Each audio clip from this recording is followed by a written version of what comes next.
No one has ever from the development stage even had a chance of taking that mantle from StarCraft 2. This is the first time this shot's been taken. I'm not saying this shot will necessarily land and it will be a perfect game, but for me, it's just exciting that someone's taking a real shot at it.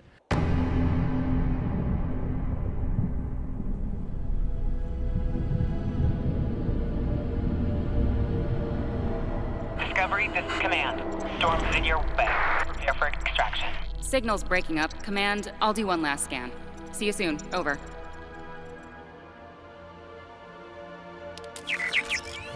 Okay, hurry.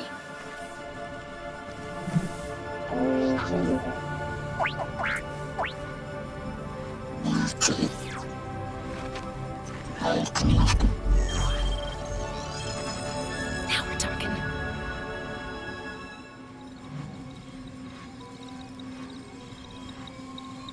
Command, I may be onto something.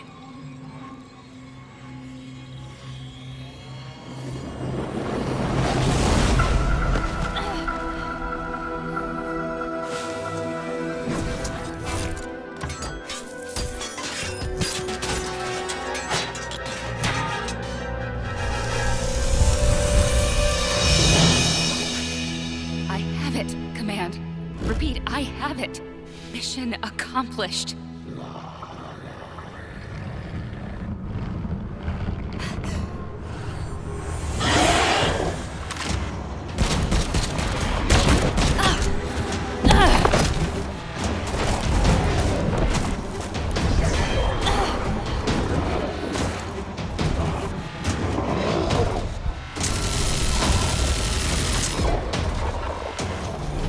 Hang tight, Doc. I've got this.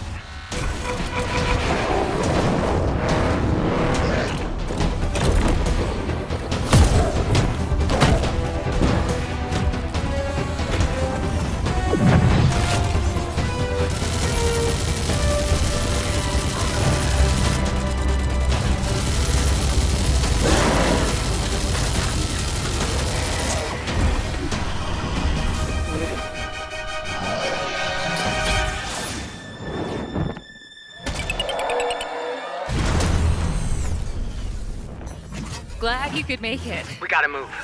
Now. There's a storm coming. And hell's coming with it. All right, guys, so it's pretty cool to see that seems like Diva's grown up a little bit in the years since Overwatch. She no longer sounds annoying. She sounds more like an experienced Banshee pilot, you know? She's like, I'm here, got your back, shoot the demon up, let's get out of here. Didn't make any jokes about how her dad would have beaten the demon in a game of Starcraft. Your APM's too low. Overall, these are winning characteristics. Honestly, though, okay, so let's get straight into the criticism because this came out a few hours before I am watching this and recording this. So, everyone in chat is saying like, hey, the audio seems a little off. I think especially towards the end of the cinematic with like the gunfire and stuff, the audio seems a bit soft. It doesn't really have a deep impact to it. And there's been a lot of people being very critical of that. I agree. That was the first thing I noticed when I watched it as well. I was like, oh, the cinematic audio seems a bit off. I think the rest of the cinematic's pretty great. I think there's a lot of people who are expecting kind of Arthas walking into the throne room, you know, I don't know, $15, $20 million cinematic here. We are talking about a startup studio. However, it is an incredibly well-off startup studio compared to a lot of RTS we've seen in the past. That's why we're so hopeful. For me, I'm really happy that they haven't dumped a ton of money into having the most perfect cinematic, because this really is not, this is the main game cinematic. This is literally, hey guys, we figured out what our game's gonna be and we're finally ready to share it with the world. I don't see this as, hey guys, this is the most cutting edge cinematic we can possibly do, but here's what the game's about. We've got demons, we've got human scrappy, technologically advanced in their mech suits. There's still going to be some artifacts and some sort of like magic and stuff going on. And it's kind of just saying, hey, this is the setting for the game. Bam, there you go. We're finally going to start actually telling you that stuff. So I think it's a pretty damn good start. All right, guys, so we're getting a whole bunch of messages from Frost Giant through their interviews, through this announcement, their social media, and a bunch of the other things and teasers they've been putting out. So I'm going to go through point by point some of the stuff they've shared with me that they're sharing with all sorts of different people in the gaming scene. So the main thing that they've set out to do, and this has been from day one, I haven't been able to talk to you guys a lot but I've been talking to the Frost Giant guys since the company first formed, and it was the Tims and a couple of other people. You guys can look at my old interview with the two Tims, the two co-directors, and it was a very, you know, loose talk about game design and kind of what they want to do, but obviously they didn't really know what they were going to be ending up doing. They were still just forming a studio. But now we finally actually have some stuff that we can share, and they've said we want to carry forward the feel of those Blizzard RTSs that we were a part of, Starcraft, Warcraft, but we want to do it in a new universe, you know, new IP, make it our own, and do something fresh. Now, that to me says they want it to be very responsive, right? That's going to be huge, very responsive, good competitive multiplayer, and just a beautiful lore and that sort of stuff. But also, hopefully, a lot of all the other community things that are such a huge part of Warcraft 3. The entire MOBA industry spawned from Warcraft 3. LoL, Dota, everything like that. Heroes of the Storm. These all came from Warcraft 3 mods, and I think they're pretty aware of that as well. All right, so we already saw there's currently two factions. We've got the humans and the Infernals. Interesting to see how they play out. But I'm not, they have said that there will be more factions. I don't know if there'll be more on release or they'll steadily bring them out, but that's going to be cool. I think at least 3 factions, maybe 4 is usually a very good balance for an RTS. You go beyond that, things can get crazy. I'm open to it, but it's going to be much harder to balance. So the storyline of the game is it's set on future Earth. Experiment has gone wrong, right? It's the classic. It's how Half-Life started. It's how so many great games and movies start. The science! We did too much science. We dug too deep in the Earth. We disturbed something deep below, you know? You're going through the mines of Moria. You're like, oh no, we dug up a Balrog. In this case, you dug up a Stormgate and demons flooded in and started eating everyone, right? You could say it's not the most original. I don't give a crap. Apparently, the races are going to be kind of gray. So, you know, hey, the demons aren't necessarily bad guys. With no, you know, you could play as the demons, be like, no, they're people too. I personally am a massive elitist. So when Warcraft 3 came out and Thrall was a little bit in touch with his feelings as an orc, I kind of just wanted him to bloodlust and rip people's arms out of their sockets and then beat them over the head with it until they were dead. I'm a bit of a classic. I want the orcs and goblins to just murder, and I want, in this case, the demons to just murder. So in like WoW, and people are like, the undead are people too, they have feelings. I'm like, they're undead. They should just want to eat brains. So this is one where I get why they're doing it, so people can identify heavily with their faction and enjoy being the demons, the monsters, the bugs just as much. But that's kind of what I much prefer Brood War Kerrigan, for instance, right? Where she just wants to murder and the Zerg are like, eat, instead of like, consume essence and, hey, we just want to have different spines on our dinosaur legs. So I'm more of like a real basic bitch kind of fantasy world enthusiast. Not my favorite thing, but it's basically the standard so people can identify more with their factions and enjoy it more. I'm down with it, whatever. I'm totally fine with it. This is obviously not my priority as a competitive player. As long as the campaign has a really cool feel to it and the world has a cool feel, I'll be okay with it. So guys, I know this from personal discussions with the devs, but now we have confirmation here. They've definitely watched Giant Grant Games' video on why the next big RTS will fail. And they specifically said, yeah, all those things you said the next RTS needs to do to not fail, that's always been our goal. And the thing is, it's funny because they've already said that stuff in private before he made that video, but they very specifically said, look, what are the pillars of our game? And they said, look, in StarCraft, we kept trying to get people who played the single player to play multiplayer, and it was so hard. We were trying to get co-op players to play arcade and all these different modes, and they said it's really hard historically to get people to like move from one game type to another. And I think they learned that lesson and said, let's just have awesome independent game modes. If they can cross over and mesh, that's great. But we want there to be an awesome campaign, which we'll build upon.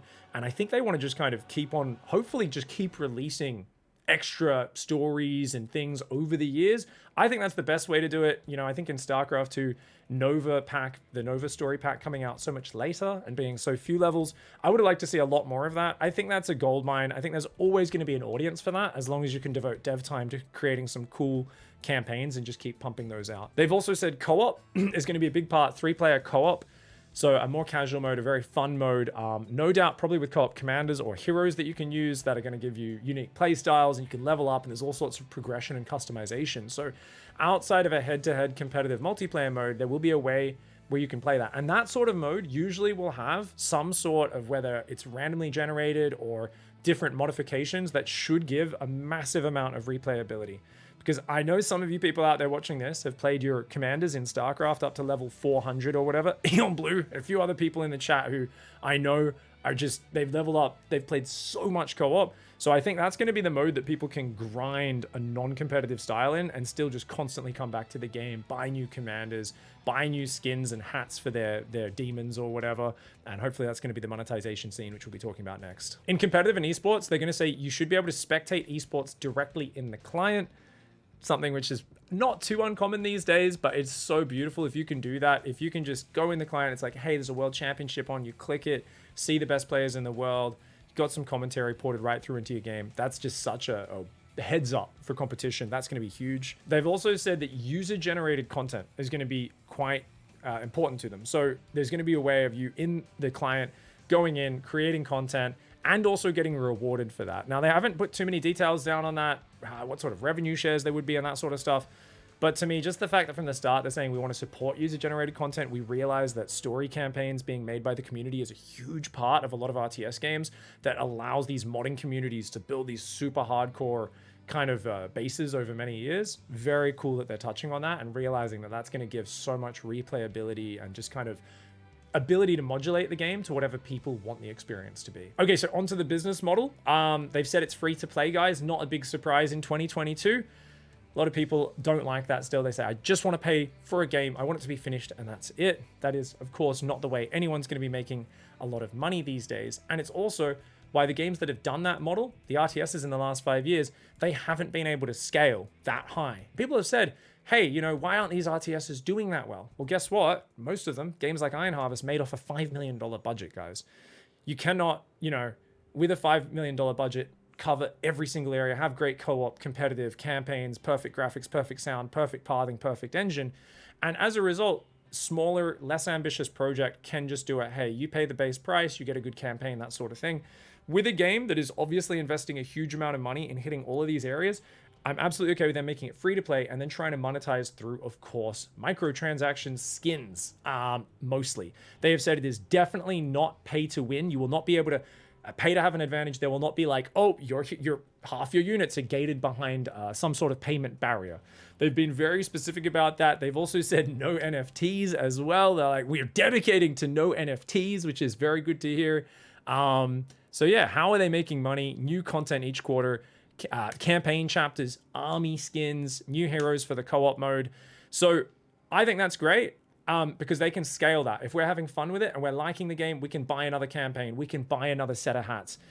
We can buy another set of skins for our units, right? We can give all the demons pink tutus. I want that skin set in there. You know I'd pay for it. I want them all to have diva voice effects as well, personally, just because it would be funny. Yeah, overall, some people are going to be mad at this because they just want to pay for it. But overall, it sounds like they're going about this in a very mature way. And so far, you listen to Tim there on the stage, you listen to any of these presentations, they're very clearly not trying to oversell. This is going to be the greatest game of all time. But I actually think they are going to make an incredible game. I think they're just very down to earth and like, hey, we're going to hit all these important areas. This is how we'll monetize. We're being very upfront about it. We're just sharing the information. And they're such a bunch of hardcore nerds. There's no marketing genius person who's like, this is going to be so shit, guys. It's Star Citizen or something, you know. It's going to be very much what I'm getting is, hey, they're just telling us what they're doing. They're filling us in on what their model is right now. And I think we're going to have a very honest development. And I think that shows a lot of respect for the audience, the hardcore player base, because let's be real, even in a video like this and after this announcement, there's going to be a lot of people very critical saying, still not hyped, still, nope, still critical, still cynical. I've been burnt too many times before. I think they understand that a lot of people feel that way. All right, so in terms of the schedule, they've said there's a closed beta planned for mid-2023. That's sooner than I expected it. But even when I talked to them in the past, they were like, look, normally in the past, games have taken this long to develop. We're going to try and push to be a bit faster at the same time, obviously without sacrificing quality. If we have to slow things down to make the game better, we will. But that sounds very exciting. That's a closed beta. That's not going to be open to everybody. I think you guys can already sign up for that as well. I think there's a website that they've been posting. I think it was like stormgate.com or something like that. There'll be a link down below if you guys are watching on YouTube or in the Twitch chat. So check that one out and you guys can sign up and maybe get into the closed beta if you're lucky. They also have said they've already got years of continued content planned. Many years. Now that's exciting because for me it says, okay, they're like, hey, we want this to be an ongoing development. It's a game that is the modern, evolving, constantly updated product. And to me, I just, knowing these guys, I know that they're going to be trying to deliver content that's quality. It's not going to be Call of Duty where the game drops and then a month later they're like, oh, by the way, if you want maps that aren't crap, here's a $50 map pack. You know, I don't think they're ever going to do anything that's as disgusting as that. Because let's be real, some companies do that. They release the game half made and they're like, do you want to pay for the game? I know you already bought it, but now you can pay another $50 for the game to not be bad. And you're like, get out of here. I don't think we're going to see any of that here. First of all, it's free to play to begin with. So I'm feeling pretty good. You guys can tell I'm very positive towards the team though. And that's because of their history and the passion that I've gotten from them in the discussions with them over the last couple of years. So what about the art, guys? Do we like the art? A lot of people are very critical of the art. I feel like looking at art in these early stages in games compared to when they're finished historically, it looks very different. From what we already saw earlier, I'm fine with it because it looks like it'll scale very well. Visual clarity, number one for competitive play. And then number two is going to be, of course, try to have a little bit of a cartoony style. Warcraft 3 a la Starcraft 2 style. Doesn't try to look as realistic as a lot of other RTS games. As a result, it tends to age very, very well. And a lot of people will be like, no, looks like, I think I saw one or two people saying, oh, it looks like a mobile game. And I was like, I don't know what they're talking about. Obviously, we got like 2 or 3 screenshots of very preliminary in-game footage, and it's going to have miles to go. I think overall, art style looks all right. Definitely does look a little more light-hearted than what it could be, right? We could go full, it's, man, the humans are just dying and the demons are eating us and it's terrible. I think they're going to be a little bit more, you know, there's a bit of that, a little bit gritty, but we'll see how it goes. Big thing they've talked about a lot, and this is from day one of talking to people from like me and others from the Starcraft community, is they realize one of the trademarks of a game feeling good in RTS is about responsiveness. They want it to feel like the units instantly react and maneuver the way you want them to. It feels like you're playing, wading through hummus, as Maynard would say, if you're playing a lot of RTS games. You tell your unit to move, and it's like, let me consider that proposition, good sir. And you're like, I'm your general, move now! And then they're like, I will now turn with the slowest turn rate once I get said command, and then think about maybe moving in the direction you told me. And you're like, ah! Starcraft, there is this beautiful feeling of responsivity, and they have focused on that from the start. They have something called Snowplay. They're really looking to just try and get this responsive, clean pathfinding in the Unreal 5 engine, I believe it's all being built in. And they have focused on that from day one. Behind the scenes stuff I can't talk about.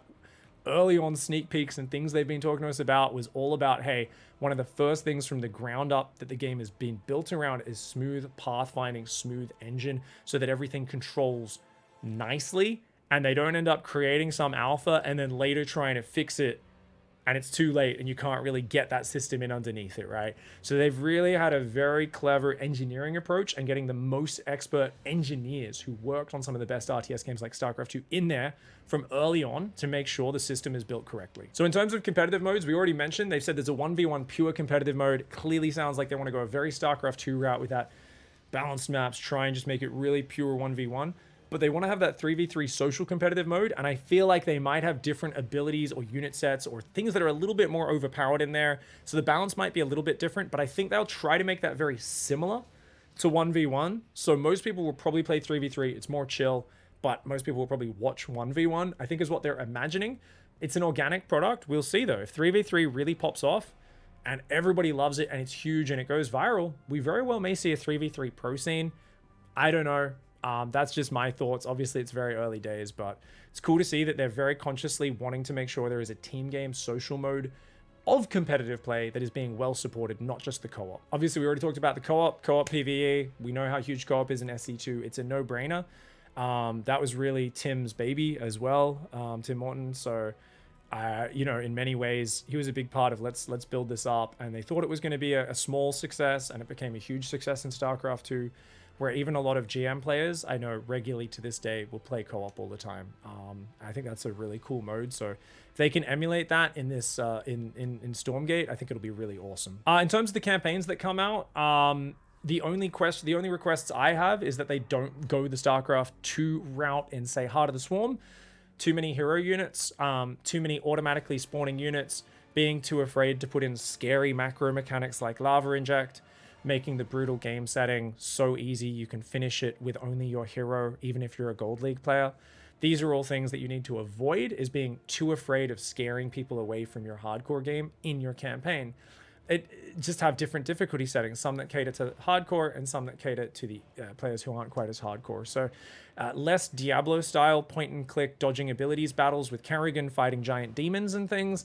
More what they went back to in Legacy of the Void and in Wings of Liberty, those sort of things. The Warcraft 3 campaigns as well. It might be more like in that vein where it's a bit more hero focused and stuff. Who knows?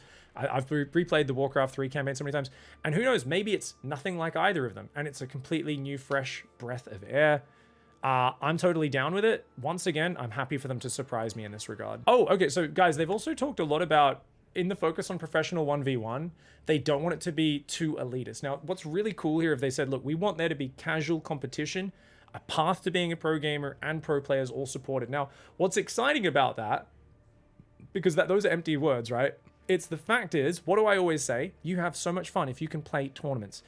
As a Warcraft 3 player who is kind of competitive, but pretty casual overall, didn't really know builds, didn't really follow the pro scene, I loved signing up to play 2v2 tournaments in client with my buddy, and you'd play through this giant bracket, and you'd have to play as many matches as you could, and then if you got enough, you'd get, out of 500 people playing a 2v2 tournament, you'd get chucked into the top 16 bracket, and you'd play, and it was all organized in client. It was just so well done, and we haven't really had anything like that in Starcraft 2 or any RTS since then, and they've said, hey, yeah, we want you to be able to play in competitions and leagues within the client in your game without having to go to an ESL website and navigate through and figure out how to sign up for something and go through all this. They just want to remove the barrier to entry so you guys can play this game as a competitive player the same way you would if you're a 40-year-old dad with a pot belly, but you still go down every Saturday morning and you play soccer. And yes, you smoke at halftime and you're out of breath the whole time, but it's fun. That's what the fact that they realize that like sport doesn't just have to be this scary, intimidating thing.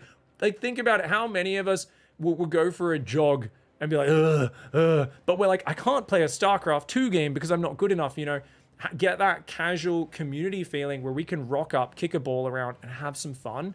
That's essentially remove those barriers, because how many people have I talked to in my community who've gone from being a lonely ladder RTS player where it's really hardcore and all they care about is their rank and it's kind of stressful, and then they join a clan and they start playing these casual amateur team leagues and they have so much fun. And all it is like one map they play a week and they have so much fun doing it. So if they can bring that experience to more people, I know there's going to be so many more people loving the competitive scene and having so much fun with it. So guys, they want to do a new chapter and a new season for pros. There's going to be regular season, then playoffs 3 times a year. They want that to all be built in so it's really regular and consistent. They also want it to be esports ready at launch. How it's observed, how it's viewed, and other technical aspects. Hello! Bloody every other game ever. Hey guys, our game's launched. You can't watch it. There's no overlays. There's no production tab. But it's going to be the next esport. We're hosting $1 million tournament a month after release and nothing works. Guys, it's almost like the developers here at Frost Giant have realized they've learned something that no other gaming company that sinks millions of dollars into esports has figured out in the last 5 years. How many games have said they're going to be the next big esport and you can't frigging watch the game properly when it releases, and then 2 years later they're like, we still don't have replays that work? Or 12 years later, 13 years later, League of Legends? I don't know, man. I just feel like they're going to build. The fact that they're aware of that makes me very happy. We'll see if they can deliver on that promise, because apparently no other gaming company ever prioritizes this at all. They want to scale player support with community partnership as well, guys. So percentages of seasonal sales, sponsorship, distribution rights going towards prize pools and player support. How exciting is that? So what we hear there is potentially a League of Legends style inclusive kind of model where you are really trying to create a sustainable base, not one where you all sign leases, you get visas to live and work overseas, and then they pull the plug out from under you, Heroes of the Storm style, and you're all like, oh my God, literally, I've just made life choices and signed leases and all this sort of stuff, and you're just saying the circuit's just gone from one year to the next. I don't think we'd ever have anything like that with this, so that'll be really, really cool. See how they set that up. Will they go as huge with it as League of Legends? Or will they keep it a bit more smaller? See how it grows? It's going to be interesting to see. So in terms of approachability to the game, is it going to be hard? Is it going to be easy, guys? They want to have a low skill floor, make it easy to play the game, but have a very high skill ceiling, just like StarCraft. So the hardcore players hopefully feel like there's still constantly more things they can do, more things they can work on. but low-level players aren't constantly getting slapped in the face with their own inability to get the basics of the game done. So probably a little bit more automation. We've seen this in a few other RTSs like Immortal that are being developed at the moment. Not a big surprise there. Something some hardcore players will still rebel at, I'm sure, and say, hey, we never should have got multi-building control groups or anything like that. This is all diluting the classic RTS model. I think it's an inevitability, and it's something which most people will be very happy for, though. They also want to make the game a lot easier to teach and learn. I've had people in my Twitch chat actually saying apparently they'd mentioned that they were going to be using AI and self-learning to like figure out how to prompt players as they're playing on what to improve at. I have no source on this. This is a Twitch chat comment. I will be asking the devs about that and seeing if I can get some more info on that. But you can tell they're really working on making sure the game teaches you a lot better than classic RTSs do. Grid hotkeys will be standard and you cannot change it. I'm pretty sure you'll be able to adjust it. They're thinking grid hotkeys. That's what most games do these days, but I'm sure you'll be able to customize it to some extent. And they also want to do automated control groups, which is very cool, guys. So armies, things like probably an F2 key, maybe certain units, like maybe you can select all air units with F1, all ground units F2, right? I've played a lot of RTSs in development and new RTSs that have just come out recently, and a lot of them are all experimenting with things like this. I just hope they do it in a very, very nice way. Some people saying, please customizable hotkeys. I'm pretty sure they're going to have customizable hotkeys, guys. I will double check in my interview. I'll say, you're going to have those, right? I'm 95% sure they'll say, of course, we'll let you customize hotkeys. They're also going to have merged command cards. I don't know exactly what that means yet. Obviously, I think you don't need a command card that's as big and that sort of stuff as Starcraft 2. You still need the wireframe at the bottom. AoE 4 is an example of a game that removed the wireframe, and so you can't shift-click out units and all that sort of stuff. Basically, AoE 4 took 3 steps backwards in terms of basic RTS functionality, where the ability to control your units in the way that we know and love in RTS is removed without replacing it with any better alternative. This is one of the biggest problems with Age of Empires 4 that makes it very awkward to play, and it's something that I'm sure, and I know this because I've been talking to a few of the devs, especially the guys that used to work on SC2, they're very aware when they've all played AoE 4, I guarantee you, they play every RTS game that comes out and try it and feel it because that's their homework. That's part of, they're working on an RTS. And they have the same experience as us, so I'm sure they've learned from that, like, hey, let's not just remove functionality without replacing it with something better. But merged command cards, of course, is referring to the fact that you're going to have, you select your production and you can build every unit type all off the one thing. This is a little bit alien to StarCraft players a lot of the time. I've played enough new RTS games over the last 2 years. I'm getting very used to it now, and it is a very nice system when it's done very smart. It means you don't need to necessarily tab between your units as well if you're trying to stim on one hotkey, siege on another one. But it can be a little confusing sometimes if they mess it up. Some of the games I do, if those hotkeys change, depending on what you've got selected, stim sometimes on this key, then it's on that key, then it's on that key, that's going to hurt competitive players. So I'm sure Monk and the other guys over there are going to be very, very much focused on making sure they don't make it confusing. You don't want a hotkey for an ability to change depending on what you have selected, because then muscle memory gets ruined. It's all about developing muscle memory in competitive RTS games. They have to keep that as a central focus for sure. All right, guys, I have been overwhelmingly positive in this review so far, and I'm sure there are people who are going, Pig, where is the hashtag ad? I am not sponsored by them, but I'm friends with some of the people on the team. Guys, I am friends with some of them. A lot of them I've spent so much time with when they were working with StarCraft, communicating, sometimes complaining to them when some of them were working with StarCraft, saying, you need to change this, it's bad. And sometimes thanking them for things that they've done as well. So don't get me wrong, I am overwhelmingly positive. Now, let me very quickly clarify, why am I overwhelmingly positive? That is because this company has raised, I believe, $40 million, 35, something like that already. And they very well may even get another round of funding, considering how much hype they're getting and how much, I think, belief there is in the community that they're going to be doing well. Now, the reason that's important is Iron Harvest was a fantastic campaign RTS made off just $5 million. Quite a beautiful game, fantastic campaign and storyline, had some bad pathing issues and the combat didn't feel great. $5 million only. This game is being made with a much bigger budget, and not just that, you have a crew that is experienced from Warcraft, Command & Conquer, StarCraft 2, and a bunch of other titles. A lot of them have huge experience, and they are already, and they have been for the last year and a half in private, pointing out so many of the important things that I care about and a lot of people care about, from the casual StarCraft fan, Warcraft fan, Age of Empires fan, right through to the hardcore competitive fan. They seem very switched on and they are aiming for the right things. Now, on the other hand, that does not ensure success. This is art. Building a video game, it's a piece of art. if you are making a movie, it doesn't matter if it's $100 million, $500 million. It doesn't matter if you've got the best director in the world. It doesn't matter. You can still mess that up. There's a lot of things that can go wrong in production. Video games are massive projects, and I'm not saying it is 100% a sure thing. It is not. The reason I'm so positive is because they have such an experienced team, such good engineers. They're building it from the ground up, addressing all of the main problems that we've had with recent RTS releases, which were all built off a much smaller budget. As far as we know, maybe some of them, Age of Empires, were built with a bigger budget, but I don't know where that budget went in terms of building the engine and so on. If so, I think they had their priorities in the wrong place if the budget was as big, but there's no news on what that budget was. I think it was much smaller than most people actually estimate. That's my theory on why Age of Empires feels a bit clunky to play, even though it's a fun game. So back on point, the point is, guys, they have a bigger budget, they have the team, they're focused on the right things, and for me, it's the first fair shot RTS has had since Starcraft 2 came out. We've had lovely indie RTSs come out, Northgard, They Are Billions, a bunch of other games, Iron Harvest, AoE 4, that have all been fun RTSs in their own right, but none of them has competed with Starcraft on all of the key points and looked to really take that mantle of this is the esport you can play on a casual, competitive, pro esports level, enjoy watching for years and decades to come. No one has ever from the development stage even had a chance of taking that mantle from StarCraft 2. This is the first time this shot's been taken. I'm not saying the shot will necessarily land and it will be a perfect game. I'm sure there's a lot of work for them to do, but for me, it's just exciting that someone's taking a real shot at it. This is the first, people have said RTS is dead.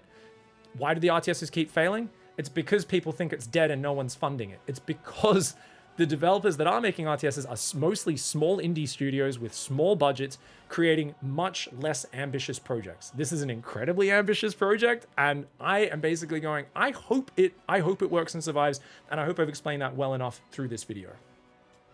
Let me know what you guys think. Do you think it's all overhyped? Are you still just totally triggered by the audio not sounding super sick and that cinematic? Let's first show cinematic. Did the in-game graphics not look that good? Or are you excited? And this is a great first look, because keep in mind, this is just them kind of saying, this is what the game's about. Now you guys can track our progress over the next couple of years. Let me know in the comments, in the chat, how you're feeling about it. And I'm going to get an interview with the Frost Giant dev very soon. Stay tuned. Tune back here in the channel. I will have that out in a few days. Goodbye and good night.